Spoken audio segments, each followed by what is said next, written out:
अब आगे नहीं, मतलब नहीं। तुम अब कहीं नहीं जाओगी, तुम अब सिर्फ मेरी हो, सिर्फ मेरी, कबीर रानावत की। कबीर काकुन को उसकी कलाई से पकड़ उसे अपने पास खींचते हुए उसकी आंखों में अपनी आंखें डालकर सर्द लहजे में उससे कहा।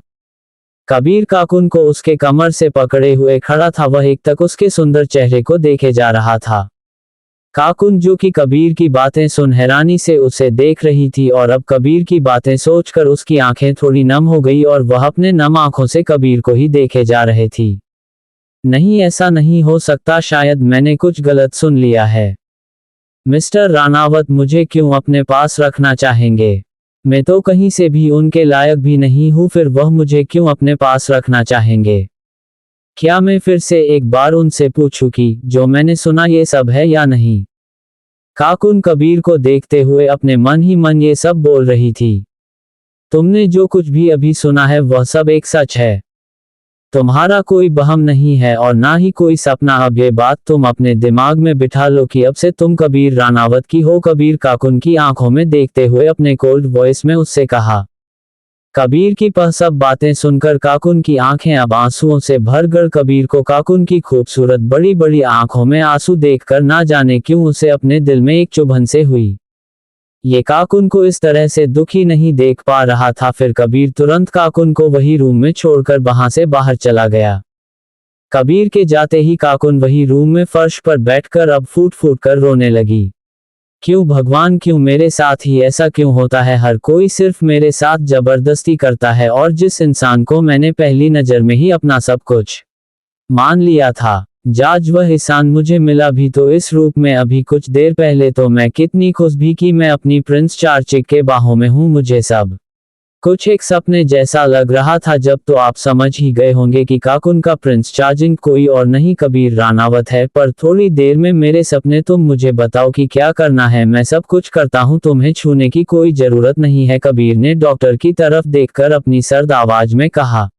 उसके बाद डॉक्टर ने जो जो करने को कहा कबीर ने वह सब बड़े ही ध्यान से किया। वह बहुत ही ध्यान से काकुन के एक एक चोट पर दवा लगा रहा था और अगर काकुन को हल्की सी भी दर्द हो तो है प्यार से उस पर फूंक मारता। ये किसी छोटे बच्चे की तरह काकुन की केयर कर रहा था। ये देख ना जाने क्यों काकुन की आंखें थोड़ी नम हो गई। क्या हुआ? क्या कहीं तुम्हें ज्यादा दर्द हो रहा है क्या? मैंने कहीं तुम्हें दर्द तो नहीं दे दिया? कबीर ने काकुन की आंखों में नमी देखकर परेशान होते हुए उससे पूछा। काकुन ने ना में अपने सिर हिला दिए। तो फिर तुम्हारे आंखों में आंसू क्यों है? कबीर ने काकुन की आंखों से बह रहे आंसू को साफ करते हुए उससे पूछा। नहीं, बस मुझे मेरे पापा की याद आ गई। ये भी मेरा ऐसे ही ध्यान रखते थे। काकुन ने धीरे से कबीर की तरफ देखकर उससे कहा। ये देख कबीर जैसे ही काकुन के चेहरे को पकड़ने वाला था कि काकुन पीछे की तरफ हटने लगी। पहले तो कबीर को थोड़ा गुस्सा आने लगा, पर जब उसने काकुन की नजरों का पीछा किया तो सामने खड़े डॉक्टर को उन दोनों की तरफ घूरता हुआ पाया। गेट आउट, कबीर ने अपने सख्त आवाज में डॉक्टर को घूरते हुए उनसे कहा। कबीर की आवाज सुनकर डॉक्टर तुरंत रूम से बाहर चला गया। काबुन तो बस अपनी आंखें फाड़े कभी कबीर को देखती तो कभी रूम से भागकर जाते हुए डॉक्टर की तरफ। डॉक्टर के हम से जाते ही कबीर सूरत कानून को अपने पास खींचा और उसे अपने गले में लगा लिया। कबीर को कानून को अपने गले से लगाकर एक है सुकून महसूस हो रहा था। वही काकुन भी चुपचाप कबीर के गले लगे हुए बैठी रही। कुछ देर बाद कबीर धीरे से कानून को खुद से दूर किया और फिर वह काबून के माथे को अपने होठों से छू लिया। काकुन में शर्म से अपनी आंखें बंद कर भी तो फिर कबीर ने काकुन के बंद हुए दोनों आंखों को बारी बारी से चूम लिया। उसके बाद कुन के दोनों सीट गालों को चूम लिया। सर से कानून का पूरा चेहरा अबला होने लगा था। कानून को ही समझ में नहीं जा रहा था कि आखिर क्यों कबीर को ऐसा करने दे रही है। फिर कबीर ने काकुन के गुलाबी होठों की देखा और कहा धीरे बान के होठों की बढ़ने लगा ही वह उसके होठों को छूने वाला था कि तभी काकुल ने अपने हाथीर कबीर को रोक दिया। को आपने इस तरह में चूर चूर कर दिया क्यों? आखिर क्यों हमेशा मेरे साथ ही ऐसा होता है? काकुन अपने चेहरे को अपने दोनों हाथों में छुपाकर बार बार पही बोलते हुए रोए जा रही थी। कबीर रूम से बाहर आकर सीधे नीचे हॉल की तरफ चला गया। और वहां सोफे पर बैठे सभी लोग कबीर को आते देख उसे घूरने लगे। कबीर अपने एक एक्सप्रेशन लेस चेहरे के साथ सभी के बीच में आकर सोफे पर एक पैर पर दूसरा पैर चढ़ाकर किसी राजा की तरह बैठ गया। कबीर के सामने वाले सोफे पर बैठे 4 लोग उसे लगातार घूरकर देखे जा रहे थे। ये 4 लोग कोई और नहीं कबीर के दोस्त थे। अब तू बताएगा भी यह सब क्या चल रहा है, या फिर हम सब से छुपा कर ही रखने का इरादा है तेरा? कबीर का एक दोस्त विराट उसकी तरफ देखते हुए उससे बोला, अरे यार विराट, इसमें भी कुछ पूछने वाली बात है। जाहिर सी बात है ये हमारे कबीर की गर्लफ्रेंड है। कबीर का दूसरा दोस्त राज सब की तरफ देखकर बोला, यार मुझे नहीं पता था कि तू भी इतना छुपा रुस्तम निकलेगा। आखिर कब से चल रहा है ये सब? हम सबको तो कुछ बताया भी नहीं। कबीर का अगला दोस्त अमन ने मुस्कुराते हुए उससे बोला। कबीर अभी भी चुपचाप अपने एक्सप्रेशन लेस चेहरे के साथ वहां बैठा हुआ था। कबीर, पहले तो ये बता, क्या तेरी प्रॉब्लम अब ठीक हो गई है? तुझे उस लड़की के पास जाने पर कुछ भी अजीब सा महसूस नहीं हुआ, जैसा कि तुझे बाकी लड़कियों के पास जाने पर होता है? कबीर का चौथा दोस्त अक्षत ने सीरियस टोन में कबीर से पूछा। अब सबकी नजरें कबीर पर ही टिकी हुई थी कि आखिर अब कबीर क्या बोलेगा। नहीं, एक वही लड़की है जिसके करीब जाने से मुझे हमेशा एक सुकून सा महसूस हुआ है। कभी भी बुरा या कुछ अजीब सा नहीं लगा। मेरे पास ही है तो मुझे बहुत ही अपना महसूस होता है, एक अलग ही शांति सा लगता है। कबीर सीरियस टोन में बिना किसी भाव के अपने दोस्तों की तरफ देखकर उन सबसे कहा, को आपने इस तरह में चूर चूर कर दिया क्यों? आखिर क्यों हमेशा मेरे साथ ही ऐसा होता है? काकुन अपने चेहरे को अपने दोनों हाथों में छुपाकर बार बार वही बोलते हुए रोए जा रही थी। कबीर रूम से बाहर आकर सीधे नीचे हॉल की तरफ चला गया और वहां सोफे पर बैठे सभी लोग कबीर को आते देख उसे घूरने लगे। कबीर अपने एक एक्सप्रेशन लेस चेहरे के साथ सभी के बीच में आकर सोफे पर एक पैर पर दूसरा पैर चढ़ाकर किसी राजा की तरह बैठ गया। कबीर के सामने वाले सोफे पर बैठे 4 लोग उसे लगातार घूरकर देखे जा रहे थे। ये 4 लोग कोई और नहीं कबीर के दोस्त थे। अब तू बताएगा भी यह सब क्या चल रहा है, या फिर हम सब से छुपा कर ही रखने का इरादा है तेरा? कबीर का एक दोस्त विराट उसकी तरफ देखते हुए उससे बोला, अरे यार विराट, इसमें भी कुछ पूछने वाली बात है। जाहिर सी बात है ये हमारे कबीर की गर्लफ्रेंड है।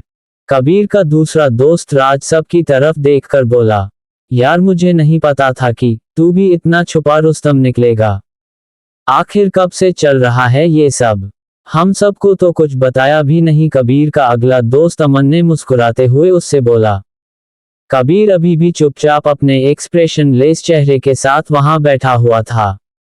कबीर, पहले तो ये बता, क्या तेरी प्रॉब्लम अब ठीक हो गई है? तुझे उस लड़की के पास जाने पर कुछ भी अजीब सा महसूस नहीं हुआ, जैसा कि तुझे बाकी लड़कियों के पास जाने पर होता है? कबीर का चौथा दोस्त अक्षत ने सीरियस टोन में कबीर से पूछा। अब सबकी नजरें कबीर पर ही टिकी हुई थी कि आखिर अब कबीर क्या बोलेगा। नहीं, एक वही लड़की है जिसके करीब जाने से मुझे हमेशा एक सुकून सा महसूस हुआ है। कभी भी बुरा या कुछ अजीब सा नहीं लगा। मेरे पास ही है तो मुझे बहुत ही अपना महसूस होता है, एक अलग ही शांति सा लगता है। कबीर सीरियस टोन में बिना किसी भाव के अपने दोस्तों की तरफ देखकर उन सबसे कहा, गुड, अच्छी बात है, हम सब बहुत खुश हैं तेरे लिए। अब ये बता, हम उसे तेरी गर्लफ्रेंड कहें या ना हमारी भाभी है? अक्षत मुस्कुराकर कबीर के कचे पर थपथपाते हुए उससे पूछा। बहुत ही जल्द मैं उसे हमेशा के लिए अपना बनाने वाला हूं, कबीर ने बिना किसी भाव के अक्षत की तरफ देखकर कहा। सुनकर बहुत ही ज्यादा खुश हो गए कबीर के चारों दोस्त। वह बात कबीर के 4 दोस्त विराट, अक्षत, अमन और राज सिंह है। वो चारों काफी अच्छी फैमिली से बिलोंग करते हैं। साथ में ये चारों कबीर के पार्टनर भी है उसके लीगल और इलीगल हर कामों में। वो चारों हमेशा कबीर के साथ रहते हैं, चाहे वो क्राइम से जुड़ा हो या फिर बिजनेस से, सभी में वह सब साथ में काम करते हैं। उन चारों दोस्तों में राज और अमन दोनों ही बहुत मजा किया है। वहीं विराट और अक्षत दोनों कबीर की तरह ही हमेशा सीरियस लुक में रहते हैं। लेकिन जब काम की बात आती थी तो राज और अमन भी कबीर की तरह ही बहुत सीरियस हो जाते थे। तो चले घर, अब मिलकर हम सब पार्टी करते हैं। अब किस बात का इंतजार है? मुस्कुराते हुए अमन सबसे कहता है। पर मैं अभी कबीर से बहुत नाराज हूँ। राज बच्चे जैसे मुंह फुलाकर कहता है। सभी उसे कंफ्यूज नजरों से देखने लगते हैं। अरे यार, मुझे गुस्सा इस बात से है कि यह कबीर अपने लिए गर्लफ्रेंड भी ढूंढ लिया और अब ये सिंगल से मिगल हो गया है और हम सब अभी तक सिंगल बने हुए हैं। ये तो गलत बात है ना। राज अजीब सा मुंह बनाकर राव की तरफ देखकर कबीर की शिकायत करते हुए कहता है। राज की बात सुनकर कबीर उसे घूरकर देखने लगता है। अरे यार कबीर, ऐसे मुझे धूर मत घार, में तो बस मजाक कर रहा था। ही। राज कबीर को घूरता हुआ देखकर बात बदलते हुए कहता है और फिर हंस देता है। सभी आपस में हंसते हुए बातें करने लगते हैं और वही कबीर इन सब के बीच में चुपचाप बैठा हुआ था। उसे देखकर ऐसा लग रहा था मानो वह किसी गहरी सोच में डूबा हुआ हो। To be continued.